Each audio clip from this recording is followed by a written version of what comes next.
श्मशान घाट के छोर पर बहने वाली नदी का किनारा शांत मगर डरावना नजर आ रहा था, जहां जल चुके मुर्दों की राख धीरे धीरे ठंडी हो रही थी। नदी के पानी में एक मटकी बहती, जिसे देखकर घाट पर खड़े रोहन ने बेपरवाही भरे अंदाज में सुमित से कहा, वो देख सुमित, नदी में कोई मटकी बहती जा रही है। रुक, मैं उसे अभी लेकर आता हूं। देखते हैं आखिर उसमें है क्या। इसी बहाने तू मेरी तैराकी का नमूना भी देख ले। पागल हो गया है क्या? तूने मुझसे रात के वक्त श्मशान घूमने की जिद की, इसलिए मैं चला आया। और कौन पागल होगा जो इतनी रात गए नदी में तैराकी दिखाएगा? यहां से चल, अभी और सुबह। बड़ा फट्टू है यार सुमित। अरे यही तो उम्र होती है कुछ क्रेजी करने की। तू मुझे मटकी लाने तो दे। इसमें फट्टू होने जैसा कुछ नहीं है रोहन। श्मशान में जले हुए मुर्दों के अलावा भटकी हुई रूहें भी होती हैं। यहां बहुत सारे टोटके किए जाते हैं, और तू जिस मटकी को लाने की बात कर रहा है वो सिर्फ मटकी नहीं बल्कि एक टोटका है। समझा डिस्गस्टिंग मैन? तू भी गांव के अंधविश्वासी लोगों की तरह बातें कर रहा है। अरे मैं नहीं मानता तेरी भटकी हुई रूहों और टोटके वोटके को। मैं तो चला मटकी लेने। रोहन एक तैराकी चैंपियन था। वो अपना हुनर सुमित को दिखाना चाहता था, इसीलिए सुमित के लाख समझाने के बावजूद भी वो नहीं माना और अपने कपड़े उतारकर नदी में कूद पड़ा। कुछ ही देर में रोहन पानी से बाहर निकला और उसके हाथ में एक मटकी थी, जिसे सुमित को दिखाते हुए उसने हंसकर कहा, देखा, मैं ले आया मटकी। फेंक दे वो मटकी, फेंक दे रोहन, वो एक टोटका है। अरे देखने तो दे, आखिर इस मटकी में ऐसा क्या है जिसे तुम गांव वाले टोटका कहते हो? सुमित के लाख मना करने के बावजूद रोहन ने उस मटकी के ऊपर बंधा लाल कपड़ा खोल दिया। अंदर जो कुछ भी था उसे देखकर रोहन की आंखें चमक उठी। OMG ब्रो, इसमें तो सोने के गहने और मिठाइयां हैं। अरे मजा आ गया भाई, लाखों का माल हाथ लग गया। मगर जब तक रोहन मटकी के अंदर से वो सारी चीजें निकाल पाता, एक सड़े गले शैतानी पंजे ने उस मटकी को उससे छीन लिया। दोनों की नजर जैसे ही ऊपर उठी, उनकी सांसें थम गईं। एक सड़े गले चेहरे वाली डरावनी औरत उनके सामने खड़ी थी, जो मटके का सोना निकालते हुए डरावनी मगर कमजोर आवाज में बड़बड़ा रही थी। सोना पिशाचिनी का सोना, मुझे जल्दी करना होगा। वो मेरा इंतजार कर रही होगी। इतना बोलकर वो डरावनी औरत उस मटकी से सोने के गहने निकालकर एक और भागने लगी। रोहन ने उसका रास्ता रोका और कहा, ये मैंने नदी से निकाला है, ये मेरा है। तेरा? ये ना तेरा है ना मेरा, सारा सोना उसका है, स्वर्ण पिशाचिनी का। मेरा रास्ता छोड़।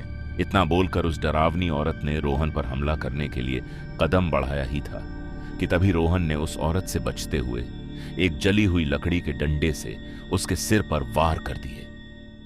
वो औरत वहीं गिर पड़ी और उसके हाथ से मटकी छूटकर गहने बिखर गए, जिसे देखकर रोहन और सुमित काफी घबरा। ये तूने क्या किया रोहन? अरे मैंने जानबूझकर कुछ नहीं किया सुमित। ये अब यहां से तुरंत भाग, वरना हम बहुत मुश्किल में पड़ जाएंगे। दोनों वहां से भागने ही वाले थे। इससे पहले रोहन जल्दबाजी में उस औरत के पास बिखरे सोने के गहनों को उठाने के लिए बढ़ा।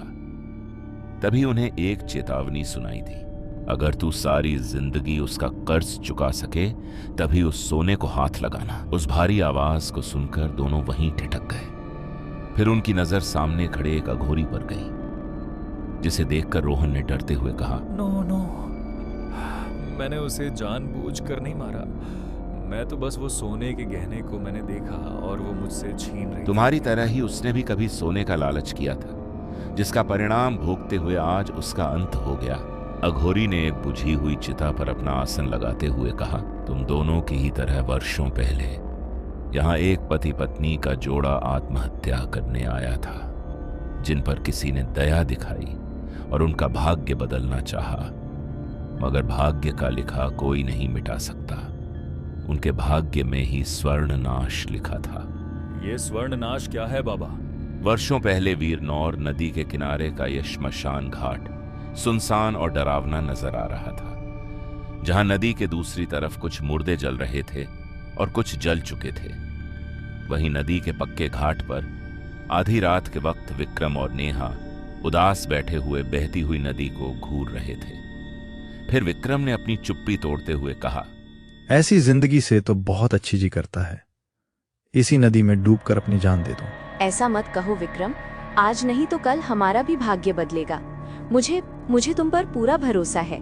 नहीं नेहा, हमें अपनी जिंदगी यहीं खत्म कर लेनी चाहिए। हमारे भाग्य को शायद यही मंजूर है, हमारी मदद कोई नहीं कर सकता। इतना बोलकर विक्रम जोर जोर से रोने लगा। तभी उन दोनों को नदी में कोई हलचल महसूस हुई। दोनों चौंक पड़े। वो उस हलचल का कारण समझने की कोशिश कर ही रहे थे कि तभी उन्हें नदी के पानी से बाहर आया हुआ एक साया दिखाई दिया, जिसे देखकर दोनों चीख पड़े। नदी के पानी में जो कोई भी था वो धीरे धीरे पानी से निकलकर इन दोनों के सामने आकर खड़ा हो गया। काला शरीर, बड़ी बड़ी दाढ़ी और मूछें और लाल चमकती आंखें। उसे देखकर दोनों डर के मारे जम चुके थे। फिर उसने इन दोनों को देखकर हंसते हुए कहा, भाग्य को समझना इतना आसान नहीं है बच्चा। तू परिस्थितियों के सामने समर्पण करके मृत्यु वरण करने आया था, मगर शायद तेरे भाग्य को कुछ और ही मंजूर है। विक्रम और नेहा अभी भी डरे हुए थे। उन्हें समझ नहीं आ रहा था कि वह अजीब सा दिखने वाला शख्स आखिर कौन हो सकता था। फिर विक्रम ने डरते हुए कहा, आप कौन हैं और अचानक पानी से बाहर कैसे? विक्रम अपनी बात पूरी कर पाता कि तभी उस शख्स ने कहा, मैं एक अघोरी हूं और इसी श्मशान में रहता हूं। मैं अक्सर रात के वक्त पानी के अंदर साधना करता हूं, पर आज मैंने जब तेरे रोने की आवाज सुनी तो बाहर आ गया। मांग अपनी रूठी किस्मत से क्या मांगना चाहता है, मैं तेरी इच्छा पूरी करूंगा। विक्रम फिर से भावुक हो गया और आंसू बहाते हुए अपनी तकलीफ उस अघोरी को बताने लगा। बाबा, मेरा नाम विक्रम है और मैं यहीं पास के गांव में रहता हूं। मेरा गांव और मेरे परिवार के ज्यादातर लोग मुर्दे जलाने का काम करते हैं, मगर मुझे वो काम पसंद नहीं था। मेरा सपना बड़ा था, मैं गायक बनना चाहता था, इसलिए मैंने बड़ी कड़ी मेहनत करके शास्त्रीय संगीत सीखा। फिर काम खोजता रहा, मगर हर जगह निराशा हाथ लगी। इसी दौरान आज से कुछ दिनों पहले घर वालों के खिलाफ जाकर मैंने नेहा से शादी कर ली, जिससे घर वाले नाराज हो गए और मुझे घर से निकाल दिया, क्योंकि ना तो मेरे पास पैसे हैं ना काम। मुझे कुछ समझ में नहीं आ रहा था बाबा, इसलिए आज हम दोनों हर जगह से हारकर श्मशान में आत्महत्या करने आए थे। अघोरी कुछ देर खामोश रहा, फिर उसने कहा, तेरे गले में स्वर हो सकता है, पर तेरे अंदर सम्मोहन शक्ति नहीं है जो तू किसी के ऊपर प्रभाव डाल सके। मैं तुझे उपाय बताता हूं, मगर ठीक वैसा ही करना। बाबा, आप जैसा बोलोगे हम ठीक वैसा ही करेंगे। इस श्मशान के उत्तर में एक बड़ा बबूल का सूखा हुआ पेड़ है। उस पर एक स्वर्ण पिशाचिनी का वास है जो मरे हुए लोगों की माया यानी स्वर्ण आभूषण और दुर्भाग्य का भक्षण करती है। तुझे मैं एक टोटका दूंगा, जिसे तुझे जाकर उस पेड़ के नीचे मेरे बताए मंत्र को बोलते हुए चढ़ाना होगा। इस क्रिया के बाद तू जिस भी कार्य में हाथ लगाएगा तुझे अपार सफलता मिलेगी, मगर गलती से भी उस मटकी को ना फोड़ना, न देखना और ना। फिर अघोरी ने उन्हें एक लाल कपड़े से बंधी हुई मटकी दी और विक्रम के कान में एक मंत्र बताया, जिसे लेकर विक्रम और नेहा वहां से जाने लगे।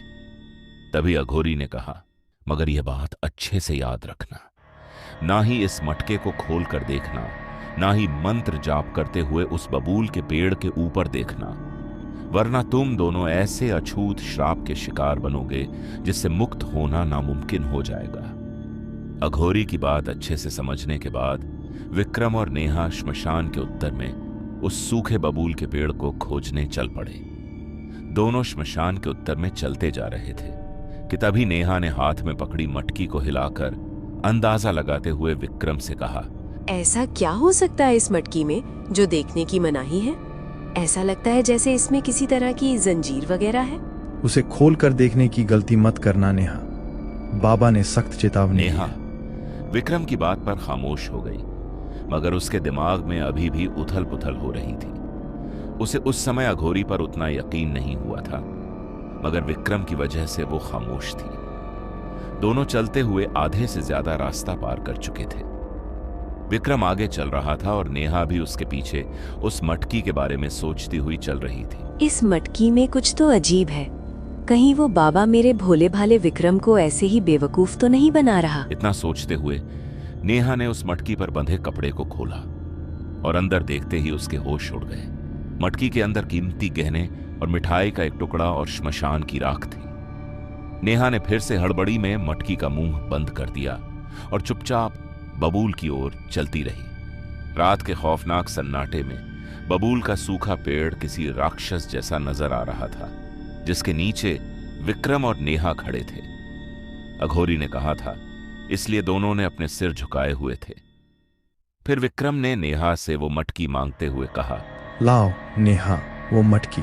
नेहा ने मटकी दे दी। फिर विक्रम अघोरी के बताए मंत्र को पढ़ने लगा। उन दोनों को महसूस हो रहा था जैसे पेड़ के ऊपर किसी तरह की कोई हलचल हो रही हो, मगर दोनों ऊपर नहीं देख रहे थे। नेहा जो चुपचाप खड़ी थी, अचानक उसे एक आवाज आई, कितने मूर्ख हो तुम दोनों, जो उस धूर्त अघोरी की बातों में आ गए। अरे ये चमकने वाला भाग्य ठीक तुम्हारे सिर के ऊपर है और तुम पेड़ की जड़ में भाग्य खोज रहे हो। नेहा चौंक पड़ी उस आवाज को सुनकर। उसने घबराकर विक्रम से कहा, विक्रम, तुमने सुनी वो आवाज? ये शायद पेड़ के ऊपर से आ रही है। क्या हो सकता है? अरे इस जगह ऐसे ही वहम होंगे। जैसा बाबा ने कहा था हम वैसा ही करेंगे। बस शांति से खड़ी रहो और भूलकर भी ऊपर मत देखना। विक्रम चुपचाप मंत्र पढ़ रहा था और वो आवाज बार बार सिर्फ नेहा को ही सुनाई दे रही थी, जिसका कारण यह था कि सिर्फ उसने ही वो मटकी खोलकर देखी थी। देख ऊपर देख, तेरे और तेरे पति का भाग्य यहाँ ऊपर इंतजार कर रहा है। मत पड़ उस धूर्त अघोरी की बातों में, ऊपर देख। उस आवाज और पेड़ पर होने वाली हलचल की वजह से नेहा का वहां खड़ा रहना मुश्किल हो रहा था। देखो विक्रम, बस एक तीखी आवाज में। कुछ तो था उस पेड़ पर जो शायद नेहा को नहीं देखना चाहिए था।